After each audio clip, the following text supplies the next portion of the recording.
Hello viewers, आज की इस क्लास में हम लोग देखने लगे हैं about the conditions and dictionaries in Python. क्योंकि हमारा एक कॉन्सेप्ट रहता था, हमारी एक डेटा स्ट्रक्चर रहता था। क्योंकि पिछली वीडियो हमारी ऑलरेडी बहुत लंबी हो चुकी थी, तो इसलिए हम लोगों ने उसको कवर नहीं किया था। उसमें डिक्शनरीज को हम लोग आज देखेंगे, डिक्शनरीज क्या होती हैं और किस लिए यूज़ होती हैं। और हम लोग देखेंगे अबाउट कंडीशनल स्टेटमेंट्स कि इफ एल्स क्या है, इफ एल्स क्यों यूज़ होता है, इफ एल्स का यूज़ कहाँ पर है, कहाँ पर से यूज़ करना है, कहाँ पर नहीं करना।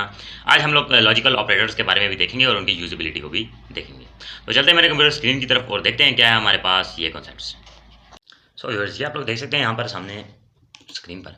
अब आ चुके हैं हम लोग अपने जुपिटर नोटबुक में। ठीक है, तो मैंने जुपिटर नोटबुक हमारे कंप्यूटर स्क्रीन पर आ चुके हैं।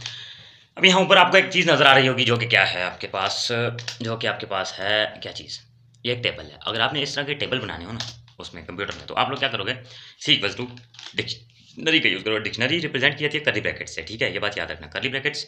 लेकिन इसमें एक चीज़ होती है, इसमें की वैल्यू पेयर होता है।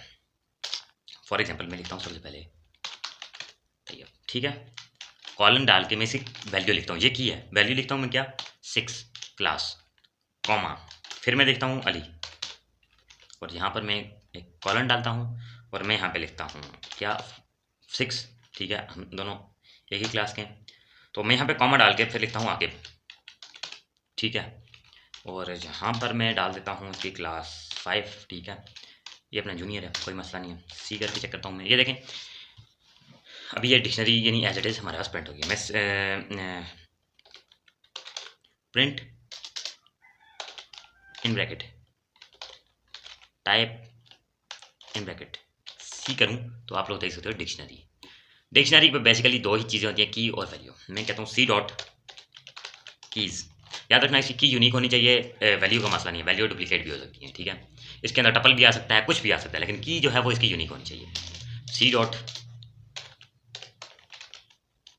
अगर आप लोगों को इसकी मजीद डिस्क्रिप्शन देखनी हो तो आप लोग python.org से देख सकते हैं। ठीक है, 665। ठीक है, अब हम लोग नेक्स्ट स्टेप पे चलते हैं, जो कि हमारा है क्या, हमारा जो क्या कहता है कंडीशनल स्टेटमेंट्स। कंडीशनल स्टेटमेंट्स क्या है, फॉर एग्जांपल आप लोगों ने कहीं भी देखा होगा कि आप लोगों से जब भी आप लोग कहीं जाते हैं, फॉर एग्जांपल हम लोग किसी होटल में जाते हैं, ठीक है, वहाँ पर 3 सेक्शन है, किसी की शादी में जाते हैं 3 सेक्शन है। 3 सेक्शन क्या है, जो यूथ है उसके लिए वो उन्होंने पार्टी रूम रखा हुआ है। ठीक है, जो ओल्ड एज होम है, जो मतलब बूढ़े हैं, उनके लिए उन्होंने रखा हुआ है जी क्या, उनके लिए उन्होंने रखा हुआ है गेट टुगेदर रखा हुआ है कोई, मतलब ठीक है। और जो बच्चे हैं उनको जो है ना बाहर किया हुआ है, बिल्कुल उनको अलाउ नहीं है। तो आप लोग क्या करेंगे, यहाँ पर एक बंदा होगा जो देखेगा, हर आने वाले से उसकी एज पूछेगा। अगर वो 18 है तो उसको रूम में भेज देगा, अगर वो 18 से कम है तो नेक्स्ट रूम में भेज देगा, और अगर वो 18 से मतलब 60 से ज़्यादा है तो उसको नेक्स्ट रूम में भेज देगा, और 18 से कम है तो उसे बाहर भेज देगा। तो क्या होगा, मैं कहता हूँ यूज़र, ठीक है, इक्वल्स इंट, मैंने आपको टाइप कास्टिंग के बारे में बता चुका हूँ मैं, इनपुट, ताकि जो इनपुट ले वो इंट में आए। ठीक है, क्या इंट इनपुट, क्या करो, एंटर योर एज।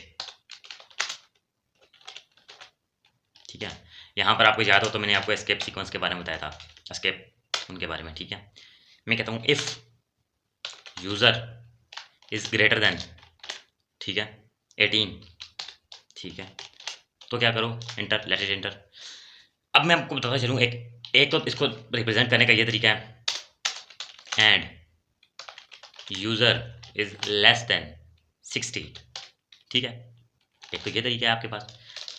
ये तो आपके पास आ गया ना लॉजिकल ऑपरेटर एंड के साथ, कोई ने पढ़ाया हुआ है पहले। इसमें मैं आपको नेस्टिंग बताता हूँ, if user is less than, क्या जी हमारे पास आया था, यूज़र इज़ लेस देन क्या, किससे लेस हो, 60 से। ठीक है, यूज़र इज़ लेस देन 60, तो क्या करे, ये क्या करेगा, प्रिंट करेगा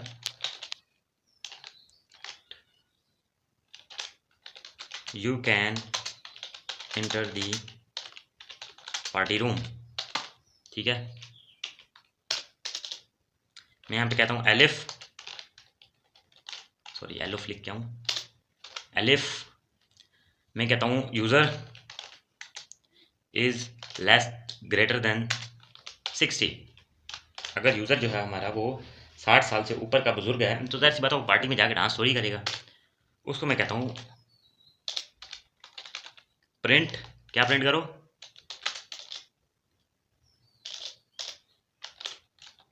गो टू रूम 5।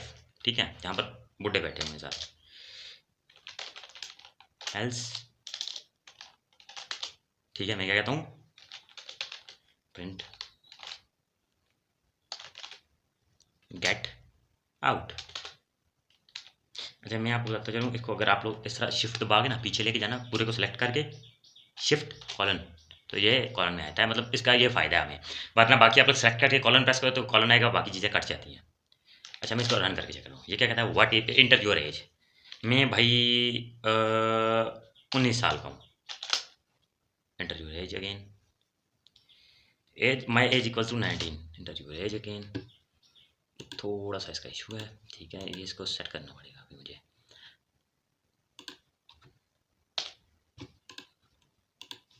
इशू हो गया इसका। मेरी एज है जी 5 years just, my age is okay, अभी शायद चल जाए 5 ईयर्स।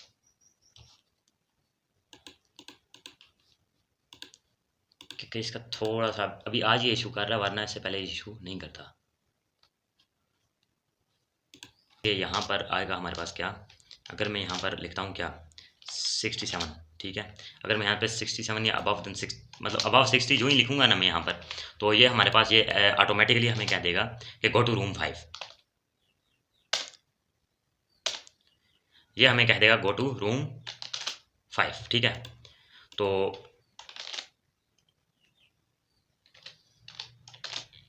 अच्छा तो व्यूअर्स ये मेरे लैपटॉप का थोड़ा सा इशू है, इस वजह से ये आप लोगों को थोड़ी सी मतलब तकलीफ हुई है। तो ये है कि जब मैं यहाँ पर एज एंटर करूँगा ना अप टू अबव देन 60, यहाँ पर मेरे पास जो है ना एरर दे देगा। अब मैं आपको ये कोड एक्सप्लेन कर देता हूँ, ठीक है, ये क्या होता है हमारे पास। बेसिकली मैंने आपको बताया था लॉजिकल ऑपरेटर्स के बारे में। Logical operators less than, greater than, equal to, ठीक है, डबल इक्वल टू, मतलब मैं कहता हूँ अगर इक्वल है 18 के, ठीक है। सो तो जो ही मैंने पहले 18 एंटर किया तो आपने देखा था उसने मुझे कहा था you can enter the party room. जो ही मैंने लेस देन 18 किया उसने गेट आउट कह दिया, और जो ही मैंने अबव देन 18 करना था, मतलब अबव 60 करना था, उसने मुझे कहा था गो टू रूम 5। यहाँ पर आप लोगों को बताने का मकसद ये था कि आप लोग यहाँ पर सामने देख सकते हैं कि ये थी हमारे पास कंडीशनल स्टेटमेंट्स, ठीक है। बेसिकली इसे ही ब्रांचिंग भी कहा जाता है, ठीक है। ब्रांचिंग मतलब एक ही चीज़ के मोर देन वन ब्रांचेस बना देना, ठीक है। ये कंडीशनल स्टेटमेंट्स हैं, ये आपको हर जगह काम आएगी, ठीक है। कभी भी आप लोग कोई भी चीज़ एग्जीक्यूट करना चाहते हैं तो आपको काम आएगी ये, ठीक है।